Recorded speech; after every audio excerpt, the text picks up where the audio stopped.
मनपूर्वक आभार मानते की रोहिणीताईंनी आज ही संपूर्ण राज्याची संघटनेची अतिशय महत्त्वाची मीटिंग आज मुंबईला बोलवली आहे.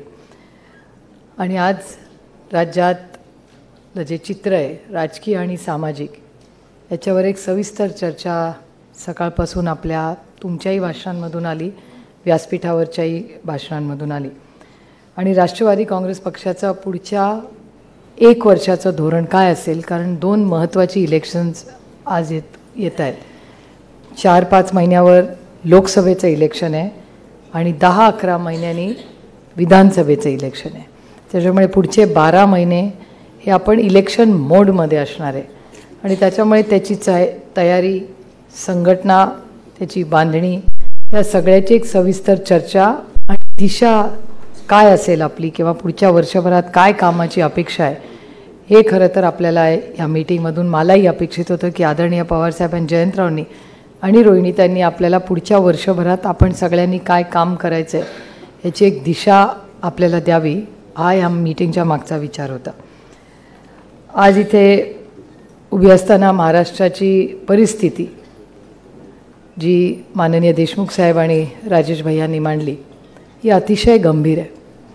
मी जेव्हा दिल्लीत काम करते तेव्हा दिल्लीवरनं खरं तर आम्ही महाराष्ट्र म्हणून बघतो, राज्यांचा डेटा सगळा आमच्याकडून येतो.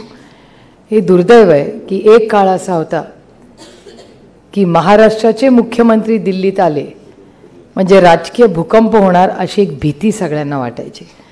आणि महाराष्ट्राचे मुख्यमंत्री आले हे दिल्लीमध्ये ही एक मोठी बातमी असायची की महाराष्ट्राचे मुख्यमंत्री दिल्लीला का आलेत, तर काय धोरणात्मक निर्णय होणार. आता दुर्दैव आहे की महाराष्ट्राचे माननीय मुख्यमंत्री हे पालकमंत्री ठरवण्यासाठी दिल्लीला जातात, कुठलं मोठं धोरण घ्यायला जात नाही. आणि मी टीका म्हणून करत नाही, कारण का अनेक राज्यांचे मुख्यमंत्री दिल्लीला येतात आणि सगळ्या राज्यांचा डेटा आमच्याकडे येतो. कुठल्या राज्यात काय चाललं, इन्व्हेस्टमेंट्स किती आल्या आहेत, महिलांची परिस्थिती काय आहे, सामाजिक परिस्थिती काय आहे. आणि आज दुर्दैवाने इन्फ्रास्ट्रक्चरच्या बाबतीत देश पुढे असेल पण नुसतं इन्फ्रास्ट्रक्चरनी माणसाच्या आयुष्यात बदल होत नाही. एक मोठा समृद्धी मार्ग झाला म्हणून मला विचाराल तर प्रॉफिटपेक्षा नुकसानच जास्ती झाले. कदाचित राजेश भैया लवकर जात असतील पण ज्या वेगाने तो रस्ता जातो ना तिथल्या सगळ्या जे छोटे छोटे दुकानदार होते किंवा छोट्या छोट्या गावं होती त्या सगळ्यांचं महत्त्व कमी झालेलं आहे. वेळ कदाचित कोणाचा वाचत असेल पण त्या समृद्धी मार्गाने खरंच आपल्या आयुष्यात काय मराठी माणसाच्या बदल झाला याचं उत्तर माझ्याकडे तरी आणि नाही. आणि त्याचं एक ऑडिट करायचं आम्ही ठरवलेलं आहे की एवढं मोठं जेव्हा तुम्ही इन्फ्रास्ट्रक्चर करता तेव्हा त्याचा खरंच उपयोग तिथल्या स्थानिक लोकांना किती होतो. पुण्यातले खूपसे लोक आहेत, मेट्रो मेट्रो मेट्रो माझा मेट्रोला अजिबात विरोध नाही, पण जर मी त्यांच्या जागी असते तर हजारो करोड रुपये हे मेट्रोमध्ये घातले नसते, पहिले सगळ्या PMT बसेसमध्ये घातले असते, ST महामंडळ नीट केलं असतं आणि नंतर मी मेट्रो केले असते. म्हणजे रोटी सब्जी दाल चावल आधी का मोदक आधी. नागपूरचं कोणी आलंय का नाही मला माहिती नाही, पण देशमुख साहेबांना माहिती आहे की त्यांच्या नागपूरच्या मेट्रोमध्ये लोक वाढदिवस करतात, फॅशन शो करतात, नाही तर पत्ते खेळतात. ही नाशिकच्या मेट्रोची परिस्थिती. आणि मेट्रो ही लॉसमध्ये चाललेली आहे, ते काय प्रॉफिटमध्ये चालली नाही. तेच मेट्रोचे पैसे जर ST मध्ये टाकले असते तर प्रत्येक महिला जिला 50% डिस्काउंट मिळालं ना या सरकारमधून त्याचा उपयोग तिला झाला असता. माझ्या तरी लोकसभा मतदारसंघात अनेक वेळा लोक मला सांगतात, मी महिलांना विचारते अरे किती आनंद झाला असेल तुम्हाला, आता 50% तुम्हाला डिस्काउंट दिलं, तर महिला मला सांगतात ST आली तरच आम्हाला डिस्काउंटचा उपयोग होईल, नाही तर उपयोग काय त्या STच्या डिस्काउंटचा. त्यामुळे ही जी धोरणं हे सरकार करत असतं ह्याच्यातून खरंच तुमच्या आणि माझ्या आयुष्यात फरक पडतोय का, तर मला विचारायला तर गेल्या 1.25 वर्षामध्ये काहीही फरक पडलेला नाही. एक एक विषय घेऊन घ्या. महागाई कमी झाली आहे का, तर नाही झालेली. बेरोजगारी कमी झाली आहे का, तर नाही झालेली. ह्या एक मोठी गोष्ट झालेली आहे यांच्या 1 वर्षाच्या सरकारमध्ये. शाळा कमी झालेल्या आहेत आणि दारूची दुकानं वाढलेली आहेत. मला वाटतं पहिला कार्यक्रम जो तुम्ही घेतला आहे त्याच्यावर आपण चर्चा करू, जे मी प्रस्ताव माननीय जयंत पाटलांच्या समोर ठेवणार आहे की 5 कलमी कार्यक्रम राष्ट्रवादी महिला काँग्रेसनी काय घ्यावा आणि त्यांनी त्याच्यावर मार्गदर्शन करावं. पण असे अनेक प्रश्न आपल्या सगळ्यांच्या समोर एक आव्हान म्हणून आहेत. त्याचबरोबर तुमच्या ज्या मागण्या होत्या त्या एक एक मी लिहून घेते की तुमची अशी मागणी होती की मी जेव्हा राज्याच्या दौऱ्यावर जाईन तेव्हा माझ्या गाडीमध्ये जिल्हा अध्यक्ष जर बसले असतील तर त्याच्याबरोबर महिला पदाधिकाऱ्यांनाही बसले पाहिजे. ती खबरदारी मी स्वतः आज नंतर घेईन की जयंत पाटील आले की सगळे पुरुष पदाधिकारी त्यांच्या गाडीत बसतील. त्याच जिल्ह्यात मी आले की महिला पदाधिकारी माझ्या गाडीत बसतील. म्हणजे महिला अध्यक्षांना तुम्ही गाडीत बसवू शकता, माझा काही असा काही विरोध नाही त्याला. पण ते एक. दुसरं, माझा आणि रोहिणीताईंचा, माझी जयंतरावांना पण विनंती राहील की माझा आणि रोहिणीताईंचा जेव्हा जेव्हा दौरा ठरेल तेव्हा महिला, युवक, विद्यार्थी आणि फादर बॉडी या सगळ्यांना 2 आठवडे आधी कळवलं जाईल आणि तुमचंही मार्गदर्शन त्या कार्यक्रमात घेतलं जाईल आणि तुम्ही द्याल तो एक कार्यक्रम महिलांसाठी वेगळा माझ्या पण आणि अर्थातच ताईंच्याही करायला लागेल. मी बॅनरचे कधी कधी वाद बघते. माझं सगळ्या महिलांना विनंती आहे, त्या बॅनरच्या मागे लागू नका. एकतर मी तर बॅनरच्या विरोधातच आहे. कधी आपली सत्ता आली ना तर सगळ्या पक्षांना विनंती करू, नाहीतर एक ऑर्डरच काढू की इल्लीगल बॅनर या राज्यात कोणी लावायचे नाही, कुठल्याच पक्षाने लावायचे नाही. आपण नाही, कोणी नाही, कोणी नाही. काय राज्यांमध्ये आहे तशी परिस्थिती. ते उगाच बॅनर लावत बसत नाही. आपला असेल किंवा नसेल फोटोमध्ये काय फरक पडतो, बॅनरवर आपला फोटो आहे का नाही. आपलं कर्तृत्व असेल तर पक्ष तुमच्या घरी येऊन बॅनर छापून तुमचा फोटो लावेल. त्याच्यामुळे त्या बॅनरबाजी आणि ह्या छोट्यांमध्ये तुम्ही कृपा करून अडकू नका, त्याचं काही महत्त्वाचं नाही. आपण फोकस्ड काम हे केलं पाहिजे. या राज्यामध्ये 50% तुम्ही महिला आहात. महिला बिलाबद्दल माझ्या आधी कोणी बोललं नाही, त्याच्यामुळे त्याची थोडीशी मी तुम्हाला माहिती देते. महिला आरक्षण जेव्हा आदरणीय पवारसाहेबांनी आलं त्याच्यावर साहेब स्वतः बोलतील त्यांच्या भाषणामध्ये, पण त्याचे 2-3 पैलू मला तुमच्यासमोर आज मांडायचे. एक तर महिला आरक्षणाचं बिल आलं. आम्ही 5 दिवस सगळी कामं सोडून आम्हाला दिल्लीला आमंत्रित करण्यात आलं. आम्ही खूप उत्साहाने गेलो की अरे आज काय मोठं आम्हाला मिळणार आहे खासदारांना, की 5 दिवसाचं स्पेशल सेशन आलं. आम्ही खूप उत्साहाने गेलो. पहिल्या दिवशी जुन्या बिल्डिंगचं बाय बाय झालं. दुसऱ्या दिवशी नवीन बिल्डिंगचं वेलकम झालं. अभी तो कुछ हो ही नहीं रहा है, अभी बहुत क्लायमॅक्स हो रहा था. मग तिसऱ्या दिवशी महिला विधेयक मांडण्यात आलं. आम्ही आनंद वाटला. चांगल्या कामाला चांगलं म्हणलंच पाहिजे. जरी त्यांचे आणि आमचे वैचारिक मतभेद असतील तरी वैयक्तिक आपले कोणाचीच मतभेद नाही. आणि त्याच्यामुळे आम्ही महिला जे विधेयक होतं ते त्यांनी सुरू केलं. आणि मेघवालजी जे लॉ मिनिस्टर ऑफ इंडिया आहेत, मेघवालजींचे आणि माझे वैयक्तिक संबंध खूप चांगले आहेत. मेघवालजी असे मंत्री आहेत जे, भैया तुम्हाला सांगते, मेघवालजी असं कोविडमध्ये म्हणले होते की पापड खाल्ल्यानंतर कोविड जातो.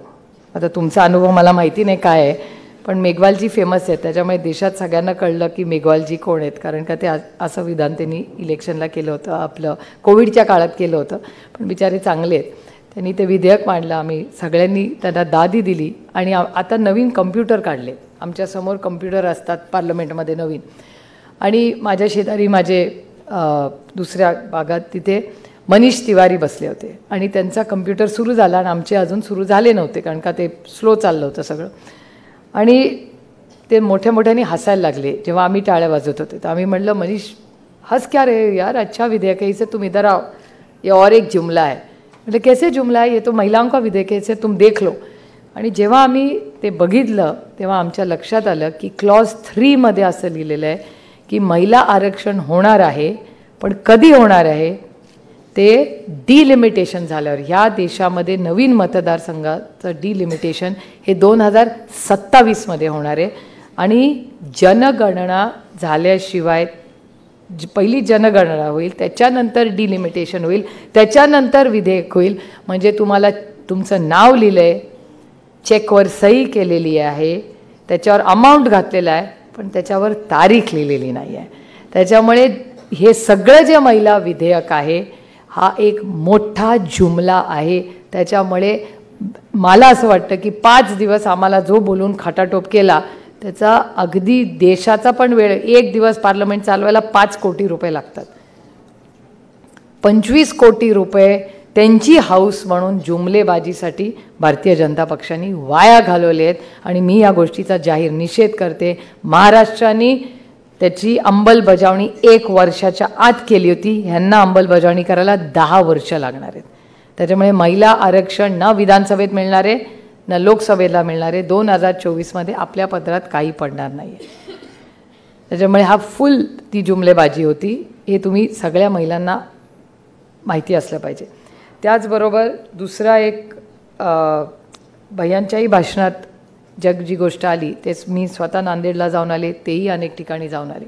तुम्ही विचार करा कोविडमध्ये, आणि मी राजेश भैयांचा उल्लेख एवढ्यासाठीच करते की दिल्लीमध्ये म्हणजे काश्मीर टू कन्याकुमारी कुठलंही वर्तमानपत्र तुम्ही काढलं, कोविडच्या काळामध्ये ह्या देशाला दिशा द्यायचं आरोग्यामध्ये कोणी काम केलं असेल तर ते माझे बंधू राजेश टोपे आहेत.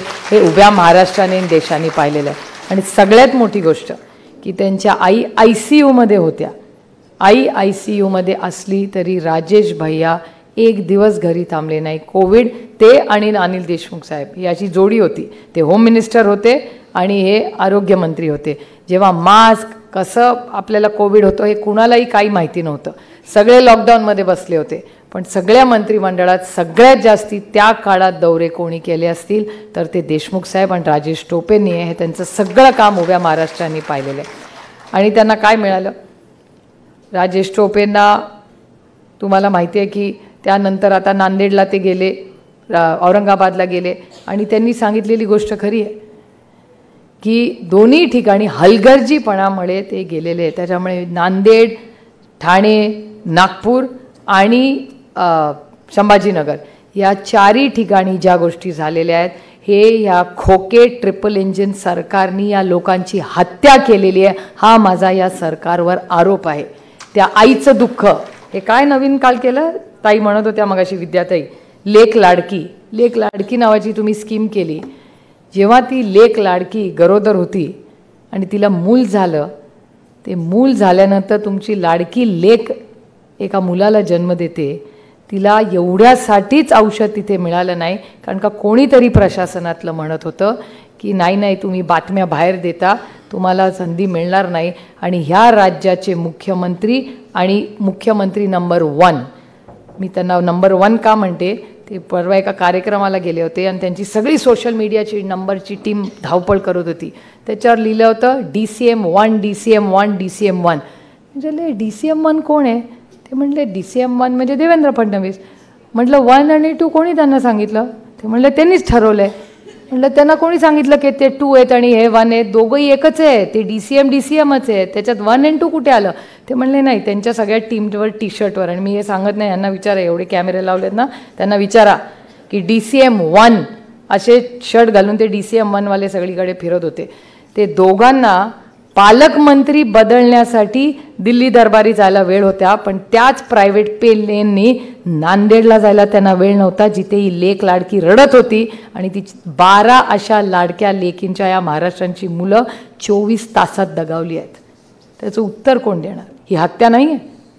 या हत्याला हे जाहीर निषेध केलाच पाहिजे. आता ही बाकीची भाषणं झाली की आपण 3-4 असे निर्णय घेऊ आज संध्याकाळी की ज्याच्या विरोधात राष्ट्रवादी काँग्रेस महिलेनी काम केलं पाहिजे. आज नंतर तुम्ही सगळ्यांनी तुमच्या जवळच्या हॉस्पिटलमध्ये जाऊन, मी माझ्या मतदारसंघात ठरवले, मी वर्षातून 2 वेळा माझ्या सगळ्या मतदारसंघातले आरोग्य सेवांची ऑडिट करायची. मी आता 3 महिन्यांनी करणार आहे. कारण का मला यांच्यासारखं पाप नको येते. मी कसं तोंड दाखवणार त्या आईला? तिचं मूल जर असं गेलं माझ्या लोकसभा मतदारसंघात तर मी कसं तिला उत्तर काय देणार? मी तिला सत्तेत नसले तरी लोकप्रतिनिधी आहे ना, आणि अजून तरी संवेदनशील आहे. त्यांच्या इतकी सत्तेसाठी मी असंवेदनशील झालेले नाही आहे. त्याच्यामुळे या सगळ्या गोष्टीचा अतिशय गांभीर्याने विचार केला पाहिजे तुम्ही की आरोग्य सेवा, शिक्षण, आता शाळा बंद करायच्या का नाही हा निर्णय तुम्हाला घ्यावा लागेल. की तुम्ही शाळात राष्ट्रवादी काँग्रेस पक्ष हा या शाळा बंद करू या ट्रिपल इंजिन सरकारला देणार का नाही, हा ठराव आपल्याला आज पास करावा लागेल आणि त्याच्यात आपल्याला काम करावं लागेल. त्याच्यानंतर कोल्हापूरच्या ताई जोरात भाषण करत होत्या. त्या कोल्हापूरबद्दल बोलल्या, बरंच काय काय बोलल्या. मला पुढे जाऊन तुम्हाला ताई सांगायचं आहे, याचं उत्तर आपल्याकडे नाही आहे. मी समरजित घाटगेंना आव्हान करते या व्यासपीठावरनं की समरजित घाटगे जवाब दो. जेव्हा तुम्ही आरोप केले ते खरे होते का खोटे? जर खरे असतील तर मग राज्यासाठी समरजित घाटगेंनी लढलं पाहिजे आणि या महाराष्ट्राला आणि त्या शेतकऱ्याला न्याय मिळवून दिला पाहिजे, हे त्यांनी केलं पाहिजे. आणि जर समरजित घाटगेंनी आणि भारतीय जनता पक्षाने त्या नेत्यावर खोटे आरोप केले असतील तर भारतीय जनता पक्षाने जाहीर राष्ट्रवादी काँग्रेस पक्षाची माफी मागितली पाहिजे की आम्ही केले ते आरोप खोटे होते. असं घ्या, दोन्हीकडून नाही चाललं. ते आता तुमचे पालकमंत्री झालेले आहेत, मग कसं चालतं तुम्हाला हे? म्हणूनच त्यांचं नाव आता आपल्याला बदलायचं आहे. आता आपण सगळे आत्या झालेलो आहोत, त्यामुळे आत्याचा रोल आता करायचा. ती भारतीय जनता पक्ष नाही आहे, आज नंतर ती भ्रष्ट जुमला पार्टी आहे हे नाव आपण आता त्यांना दिलं पाहिजे. कारण का ते भ्रष्ट, मी म्हणत नाही आहे, भ्रष्टाचाराचा आरोप त्यांनी केला, मी कधीच आजपर्यंत कोणाचा केला नाही. आणि माझी लढाई वैयक्तिक कोणाची नाहीच आहे, माझी वैचारिक लढाई. आणि दुसरं एक सांगते, हे आपल्या आपल्यात भांडणं लावतात. सेनेनी सेनेशी भांडावं, राष्ट्रवादीने राष्ट्रवादीशी भांडावं आणि ते मजा घेत आहे. नाही चलेगा. आम्ही तुमच्या या भुलभुलैयात अडकणारच नाही. माझी लढाई ही राजकीय आणि वैचारिक आहे आणि ती फक्त आणि फक्त भारतीय जनता पार्टीशी आहे. मी दुसऱ्या कोणाशीही लढणार नाही. बोलू दे त्यांना काय बोलायचे, ट्रोलिंग करायचे करा, तुमच्याकडे रिकामा वेळ आहे, माझ्याकडे नाही आहे. आणि माझी आपल्याही सगळ्या महिलांना भले की उलट तुम्हाला आनंद वाटला पाहिजे. भारतीय जनता पक्षामध्ये लेक लाडकी वगैरे असे काय काय करतात, त्यांच्या ज्या ज्या मोठ्या पदावर महिला आहेत ना, त्या ट्रेनिंग घेऊन काँग्रेस आणि राष्ट्रवादीतूनच गेलेल्या आहेत. त्याच्यामुळे तुम्हाला आनंद वाटला पाहिजे त्याचा की काँग्रेस मुक्त भारत करेंगे. अरे काँग्रेस मुक्त भारत कसं? देवेंद्रजींचे आभार माना. ते काय म्हणाले 2024 मध्ये, मी 5 वर्षासाठी अजित पवारांना मुख्यमंत्री करणार. अरे स्वागत करायला राष्ट्रवादी, महिला काँग्रेस आणि मी स्वतः पहिला हार दादाला घालायला जाऊ का नाही जाणार? भाऊ पहिला माझा आहे, नंतर त्यांचा हक्क आहे. पहिला हक्क माझा आहे, हार तर मीच पहिला घालणार. पण तुम्ही विचार करा, जे काँग्रेस मुक्त भारत म्हणून रान पेटवलं होतं, मला सगळ्यात आनंद गोष्टीचा होतो की जेव्हा चांदीच्या ताटात गरम जेवण वाढायची वेळ होते तेव्हा राष्ट्रवादी आणि काँग्रेसच्याच विचाराचा माणूस तिथे जेवायला बसतो, ह्याच्यातच मला आनंद आहे. किती मुख्यमंत्री तुम्हाला सांगू, मला भारतीय जनता इतकी मी निर्दयी नाही आहे, मला भारतीय जनता पक्षाच्याही लोकांचं वाईट वाटतं. कारण का संघर्ष त्यांनी केला, आपल्या विरोधात त्यांनी रान पेटवलं, आरोप त्यांनी केले, खुर्च्या चटाया, आंदोलनं, लाठ्या, पोलीसच्या केसेस सगळं त्यांनी केल्या. पण जेव्हा पंक्तीला बसायची वेळ आली, अरे का तकदीर होत आहे ना, प्रत्येकाचं नशीब असतं. आता त्यांच्यात नाही आहे तर मी काय करणार? त्याच्यामुळे ह्या सगळ्या ज्या गोष्टी आहेत त्याच्यात काही थोडी खुशी थोडा गमही आहे, काही प्रॉब्लेम नाही आपल्याला. आता आसामचे मुख्यमंत्री, मला इतका आनंद होतो त्यांना भेटल्यावर. ते आज सगळं ते आसाम आणि तो सगळा भाग ते कंट्रोल करतात. त्यांचं नाव हेमंतो बिस्व शर्मा. हेमंतो बिस्व शर्मा भेटल्यावर मी नेहमी त्यांना थम्स अप करते. लोक म्हणतात का तू एवढं त्याला एनकरेज करते? मतलब डीएनए तो ओरिजिनल अपना कांग्रेस का है ना, उधर जाके पूरा नॉर्थ ईस्ट बीजेपी के लिए बड़ा किया ठीक है, लेकिन ओरिजिनल तो अपना हे आहे. त्याच्यामुळे ते तिथे मुख्यमंत्री झाले तर आपल्याला काही दुःख नाही. त्यांच्याकडे कोणी नाहीच आहे टॅलेंट, म्हणून तर बाहेर येऊन त्यांना करावं लागतंय. नाही, that is the problem, lack of talent. त्याच्यामुळे आपलं सगळं जे टॅलेंट आणि आपला विचार जातोय तिकडे, हे चांगली गोष्ट आहे. आणि मला वाटतं हळूहळू ती बाकीची पण चव्हाणचं हेगडेवार विसरून चव्हाण साहेबांचं नाव घेतले तर ह्याच्यातच आपलं यश आहे. आता 25% सुरू केलं आहे, उरलेल्या 75% करायचं आहे. त्याच्यामुळे आता ते हेगडेवार हळूहळू कमी होत आहेत, कारण का त्यांच्या लक्षात आलं आहे त्यांना हेगडेवारांची नावं घेऊन त्यांना मतं मिळत नाही आहेत. त्या सगळ्याच ट्रिपल इंजिन सरकार सगळ्यांबद्दलच बोलते आहे मी. त्यामुळे हळूहळू चव्हाण साहेबांचा फोटो याही सरकारमध्ये मोठा मोठा होतोय, याचा मला सार्थ अभिमान आहे आणि हेच योग्य आहे. कारण का वैचारिक लढाई आपली त्यांच्याशी आहे, त्यांच्याशी हळूहळू त्यांना आपल्याला ह्याच्यात लक्ष घालून कामाला लागावं लागेल. एक कार्यक्रम आपल्याला घ्यायचा आहे जो मी जयंतरावांच्या समोर आज प्रस्ताव ठेवते, त्याचा सेवा, सन्मान आणि स्वाभिमान. सेवा करायची मायबाप जनतेची, स्वाभिमान हा महाराष्ट्राचा आणि सन्मान महिलेचा आणि शेतकऱ्याचा. त्याच्यामुळे सेवा, सन्मान आणि स्वाभिमान हा एक कार्यक्रम घेऊन महाराष्ट्रामध्ये आपण सगळ्यांनी जाऊया. चांगली कामं तुम्ही करतात, सेवा ही केलीच पाहिजे, सन्मान हा शेतकऱ्याचा केलाच पाहिजे. तुम्ही बघताय शेतकऱ्याची काय परिस्थिती आहे. मी आत्ताच वर्धा आणि त्या सगळ्या भागात देशमुख साहेबांच्याच नेतृत्वाखाली आम्ही तिथे सगळा दौरा केला. तिथे सोयाबीनची काय परिस्थिती आहे, दुधाची काय परिस्थिती आहे, टमाटा कांदा तुम्ही बघताय काय परिस्थिती आहे. तर ती एक मोठी लढाई आपल्याला लढायची आहे. त्याचबरोबर आपल्याला नोकरीचा GR, राष्ट्रवादी काँग्रेस पक्षाची जेव्हा सत्ता येईल, जयंतराव देशमुख साहेब आणि राजेश भैया आपण सगळ्या ते मंत्रिमंडळात असाल, आमची सगळ्यांची महिलांची एकच विनंती आहे की रोहिणीताईंच्या जळगावचा तो जो GR आहे ना, पहिला निर्णय तुमच्या सरकारने घेतलाच पाहिजे की त्या GRची होळी करा आणि आज नंतर या राज्यातला कुठलाही सरकारी परीक्षा देऊन गेलेला जो मुलगा किंवा मुलगी असेल तिला परमनंटच नोकरी मिळेल, कोणालाही मिळणार नाही आहे. आणि एक गोष्ट लक्षात ठेवा, आपल्याला का पाहिजे परमनंट नोकरी? कारण का कॉन्ट्रॅक्टवर आरक्षण मिळतं का? कॉन्ट्रॅक्टमध्ये आरक्षण मिळत नाही. त्याच्यामुळे कॉन्ट्रॅक्टच्या नोकऱ्या वाढून आरक्षण बंद करायचं पाप हे भारतीय जनता पक्ष करते. कारण का आरक्षण मिळणार नाही कॉन्ट्रॅक्टमध्ये, मग आरक्षण पण मिळणार नाही, परमनंट नोकरी मिळणार नाही, मग उपयोग काय या सरकारचा? या अतिशय गांभीर्याने या गोष्टीचा विचार करा. त्याचबरोबर शाळा, ज्या शाळा हे सरकार बंद करेल, आपण आल्यानंतर ती प्रत्येक शाळा उघडली पाहिजे. भारतरत्न डॉक्टर बाबासाहेब आंबेडकरांनी संविधानात आपल्याला अधिकार दिलाय प्रत्येक मुलाला आणि मुलीला शिक्षणाचा. शाळा बंद होणार नाही. शाळा बंद, दारूची दुकानं वाढणार. नो, आपल्या राज्यामध्ये शाळा वाढणार आणि दारूची दुकानं कमी होणार, हे आपला निर्णय असणार आहे. नंतर आरोग्य सेवा, राजेश भैयांनी एक कमिटी स्थापन करावी आणि राजेश भैयांनी पुढच्या वर्षभरात एक मॉडेल आरोग्य सेवा ही या राज्यात कशी असावी हे राजेश भैयांनी महाराष्ट्राला दाखवून द्यावा. देशात सगळ्यात चांगलं मॉडेल हे महाराष्ट्राचं असलं पाहिजे. त्याच्यासाठी जे काय करावं लागेल, माझी आपल्या सगळ्यांच्या वतीने राजेश भैयांना विनंती आहे, ते त्याच्यातले तज्ज्ञ आहेत. कारण का कोविडमध्ये ज्याचा नंबर पहिला आला तो नॉर्मलमध्ये तर सुपरफास्टच येईल. त्यामुळे भैयांनी ही कृपा करून ह्या जबाबदारी ह्या शेतीची घ्यावी. दुसरं की महिला सुरक्षिततेचा विषय अतिशय गांभीर्याने आपण घेतला पाहिजे. आपल्याला आता तुम्ही विचाराल कसं हे करणार? जेव्हा कैलासवासी माझे बंधू RR पाटील राज्याचे उपमुख्यमंत्री आणि होम मिनिस्टर होते, तेव्हा तुम्हाला भीती वाटायची का? होता की नाही सक्षम गृहमंत्री या राज्यात? मग तसाच गृहमंत्री आता पुन्हा होईल आणि ह्या राज्यातली प्रत्येक महिला जेव्हा केव्हा तिची मुलगी घरी बाहेर जाईल, त्या आईला कधीही चिंता वाटणार नाही की माझी मुलगी घरी किती वाजता येईल आणि काय येईल. त्यामुळे गृह मंत्रालय आणि त्याचं काम आणि महिला सुरक्षितता, देशमुख साहेबांनी ह्याच्यात खूप चांगलं काम केलेलं आहे. तर माझी देशमुख साहेबांना विनंती आहे. कोणी? मग देशमुख साहेबांनी काय संपली होती? गुंडागर्दी. पण आता तर Nagpur crime capital of Maharashtra झालंय पुन्हा एकदा. तो तुमचा गृह मंत्रालयाचा प्रॉब्लेम आहे. ते जेव्हा जेव्हा गृहमंत्री होतात ना तेव्हा तुमच्या नागपूरमध्ये क्राईम वाढतो. आता मी म्हणत नाही, डेटा म्हणतोय ना, तर परत माझ्यावर आरोप कराल. डेटा म्हणतोय तसं.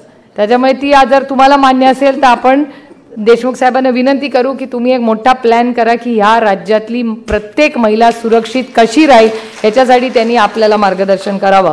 आणि एकल महिलांबद्दल जेव्हा आपलं राज्य येईल, ह्या राज्यातली जी महिला एकल आहे, मग ती कदाचित विधवा असू शकेल, ती इतर काही असू, ती काय असेल, जी महिला एकल असेल तिच्यासाठी एक पॉलिसी केली जाईल, तिला आधार दिला जाईल. इथे निर्मलाताई व्यासपीठावर बसलेल्या आहेत, त्यांनी ऑलरेडी त्याच्यावर एक पॉलिसी तयार केलेली आहे.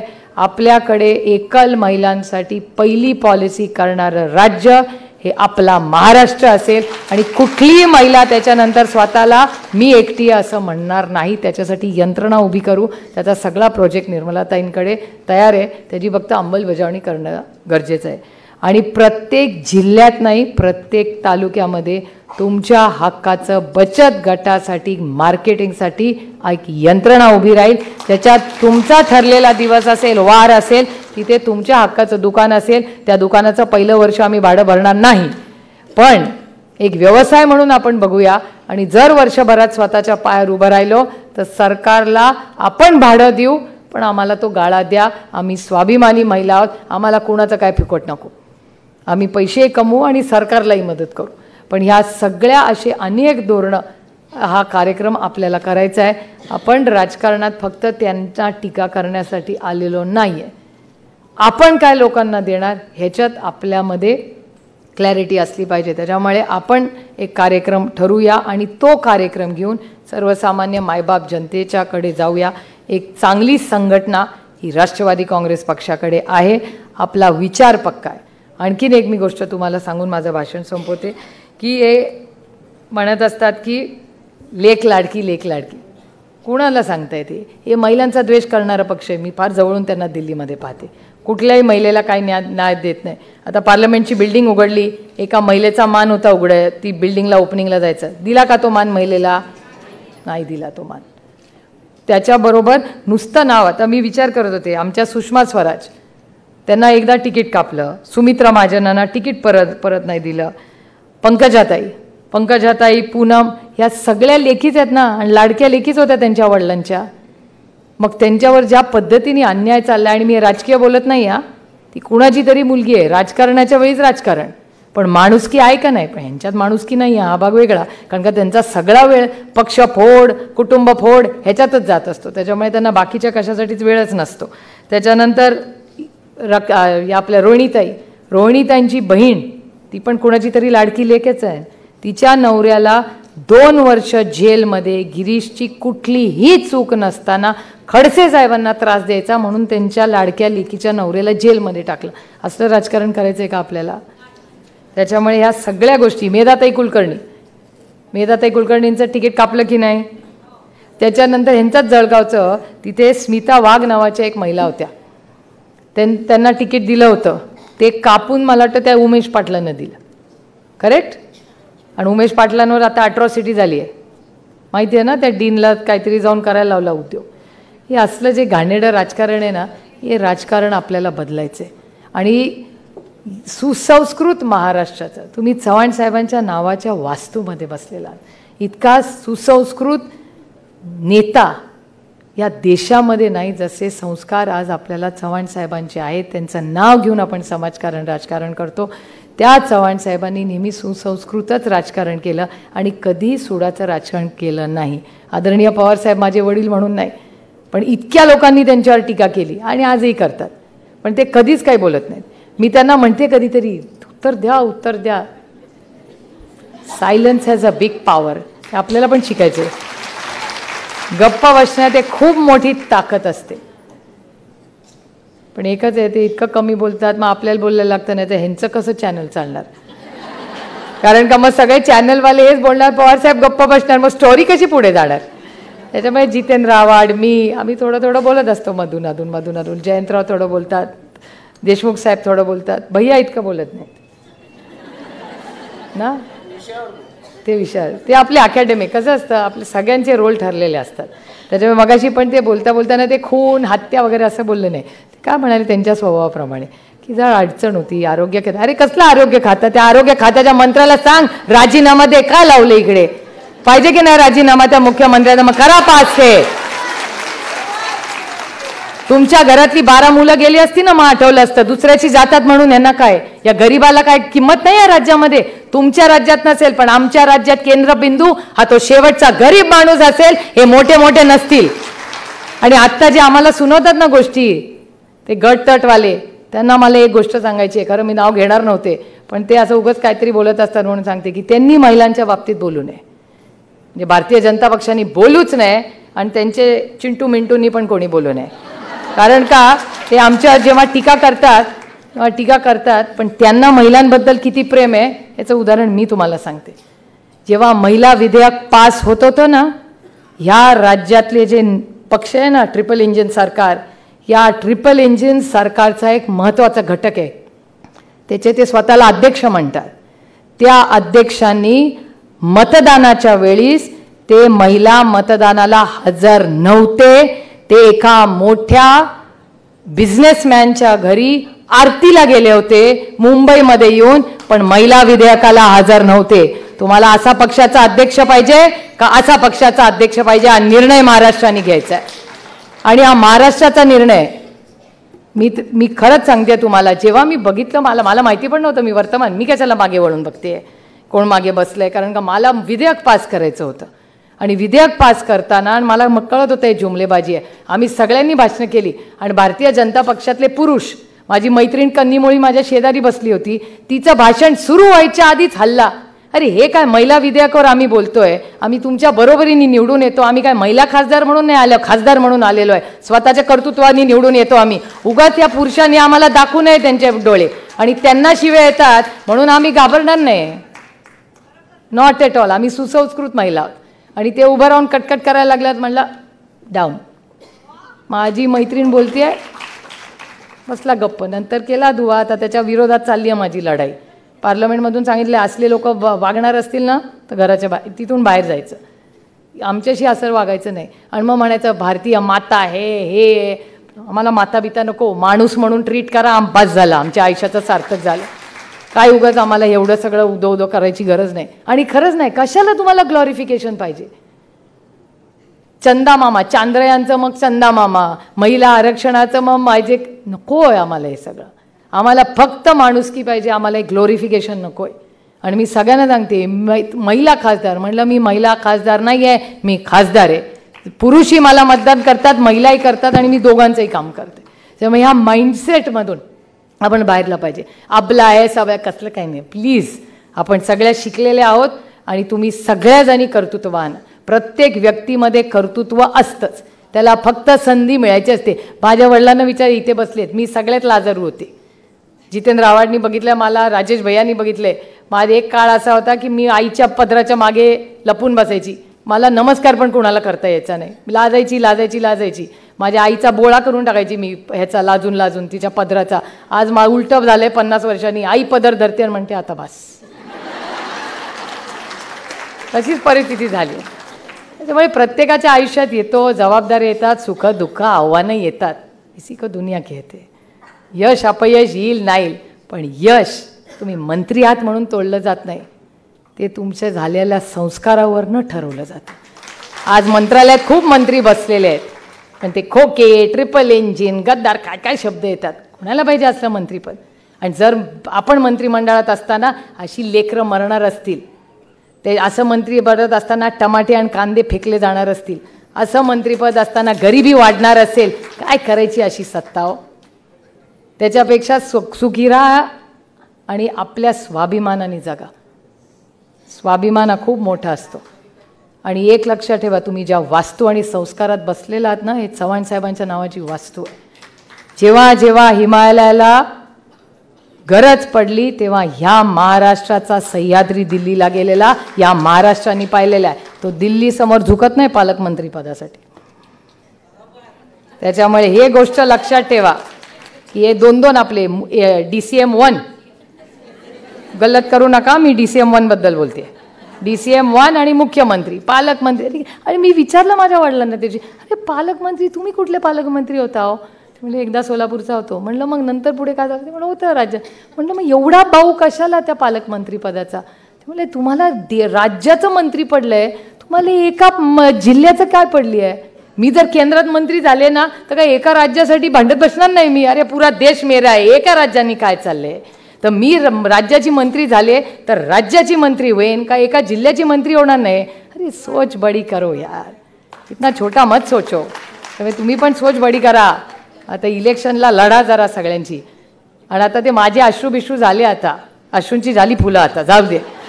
आता आगे बढ़ना आहे. आणि आपली वैयक्तिक लढाई कुणाशी नाही. ते आपापल्यात भांडण लावत बसतील, आपल्याला त्यांच्याशी भांडायचं नाही. सेना भांडण नो, राष्ट्रवादी भांडण नो. झालं माझं. राष्ट्रवादी नो भांडण, सेना नो भांडण. भांडण फक्त भ्रष्ट जुमला पार्टी. जय हिंद.